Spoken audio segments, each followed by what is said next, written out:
जैसा कि आप सभी को पता ही होगा कि हमारे शरीर की संरचना काफी जटिल है, जिसके अंदर बहुत सी केमिकल रिएक्शंस, बहुत सारे बदलाव हर दिन, हर घंटे, हर मिनट, हर सेकंड्स में होते ही रहते हैं। जैसे कि बालों का झड़ना, शरीर में मौजूद पुराने सेल्स का मरना, नए सेल्स का बनते रहना। मानव शरीर काफी स्ट्रॉन्ग होने के साथ साथ काफी कमजोर भी है। उदाहरण के तौर पर हमारे होंठ पूरे शरीर के सबसे ज्यादा सेंसिटिव पार्ट होते हैं।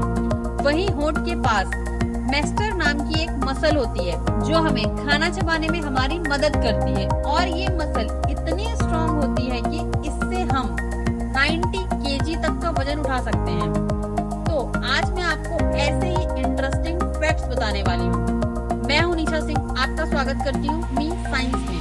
क्या आपको पता है, ब्रेन जब पूरे दिन हमारा शरीर एक्टिव रहता है तब इसमें मौजूद सभी ऑर्गन के साथ साथ हमारा दिमाग भी लगातार काम करते रहता है। लेकिन क्या आपको पता है कि जब हम जगे रहते हैं तो हमारा दिमाग 25 वोल्ट तक की बिजली जनरेट करता है, जिसकी मदद से हम एक छोटा बल्ब जला सकते हैं। और इतना ही नहीं, हमारा दिमाग सोते समय भी एक्टिव रहता है, तभी हम सपने देख पाते हैं। हमारा दिमाग जो पूरे शरीर में किसी भी ऑर्गन या सेल तक इंफॉर्मेशन पहुंचाने का काम करता है, उसकी स्पीड 274 से 400 किलोमीटर प्रति घंटे की रफ्तार से होती है। तभी जलने, कटने, मच्छर के काटने पर हमारा रिएक्शन काफी तेज होता है। और दिमाग पर एक बोनस पॉइंटर हमारे दिमाग में मेमोरी 4 टेराबाइट तक की होती है, जो कि एक कंप्यूटर के कंपैरिजन में बहुत ही ज्यादा है। डीमोडेक्स, शायद आपने इसका नाम सुना होगा। लगभग सभी लोगों की आंखों और चेहरों की स्किन पर एक तरह का माइक्रोस्कोपिक स्पेशियल माइट रहता है, जिसे डीमोडेक्स कहा जाता है।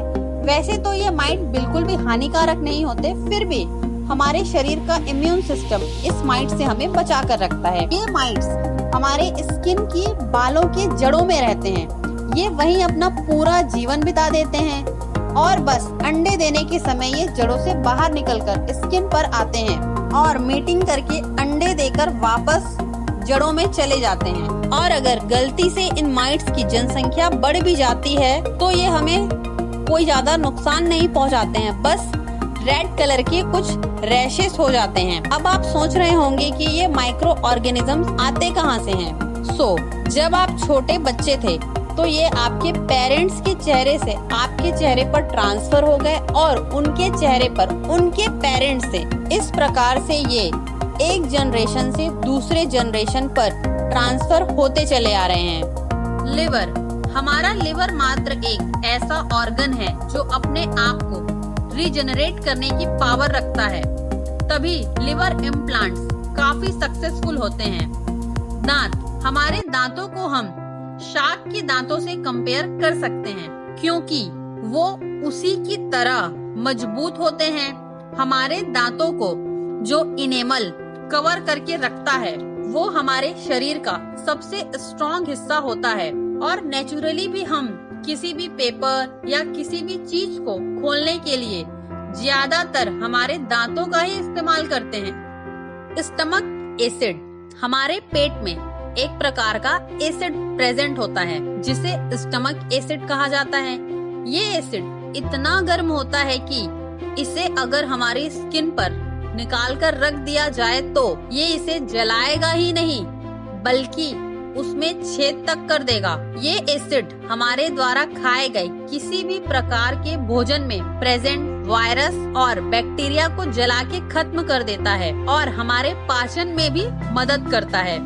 ब्लड, जिस तरह हमारे पेट का एसिड काफी गर्म होता है, ठीक उसी तरह हमारे शरीर में मौजूद खून भी काफी गर्म होता है। अगर हमारे शरीर से खून को उतने ही तापमान में निकालकर हमारे स्किन पर लगा दे तो हमारी स्किन जल जाएगी। लगभग एक दिन में हमारा खून हमारे शरीर में 19,300 किलोमीटर तक का सफर तय करता है, दिल से पूरे शरीर और वापस पूरे शरीर से दिल तक। जिन ब्लड वेसल्स में हमारा खून ट्रेवल करता है उनको अगर स्ट्रेच किया जाए तो वो 1,00,000 मीटर तक एरिया कवर कर सकते हैं।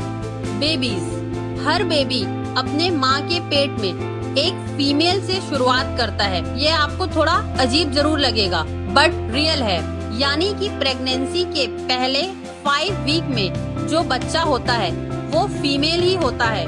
6 वीक के बाद मेल या फीमेल बनता है डिपेंडिंग अपॉन क्रोमोसोम डिफ्यूजन, यानी कि हर एग की शुरुआत X क्रोमोसोम से होती है। अगर XX फ्यूज होते हैं तो फीमेल और अगर X के साथ Y फ्यूज हो जाए तो मेल बनता है। और इतना ही नहीं, मेल को किसी भी फीमेल के मुकाबले कम कलर शेड दिखते हैं। तो ऐसा क्यों है?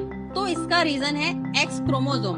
फीमेल 2 XX क्रोमोसोम सेल्स से मिलकर बनता है और अगर मैं बात करूं मेल की, मेल में एक X क्रोमोसोम सेल प्रेजेंट होता है और एक Y क्रोमोसोम सेल, और कलर को पहचानने की इंफॉर्मेशन सिर्फ और सिर्फ X क्रोमोसोम सेल्स में ही होती है। इसलिए फीमेल्स मेल्स के मुकाबले ज्यादा कलर सेट्स को पहचान पाती हैं। स्नीज, हमारी छींक की रफ्तार 140 किलोमीटर प्रति घंटे और हमारी खांसी की रफ्तार 80 किलोमीटर प्रति घंटे की होती है। अगर आप बीमार हैं और किसी दूसरे व्यक्ति के सामने छींकते या खांसते हैं तो हो सकता है कि सामने वाले व्यक्ति को भी इन्फेक्शन लग जाए। तो इसलिए खांसते या छींकते समय अपने मुंह को कवर जरूर करना चाहिए। इसे एक तरह से गुड हैबिट भी कहा जाता है और जिस प्रकार अभी कोरोना फैल रहा है तो उसके लिए भी ये बहुत जरूरी है। So always cover your face. तो आपको ये वीडियो कैसी लगी कमेंट सेक्शन में जरूर बताएं और वीडियो को लाइक करना और चैनल को सब्सक्राइब करना ना भूलें।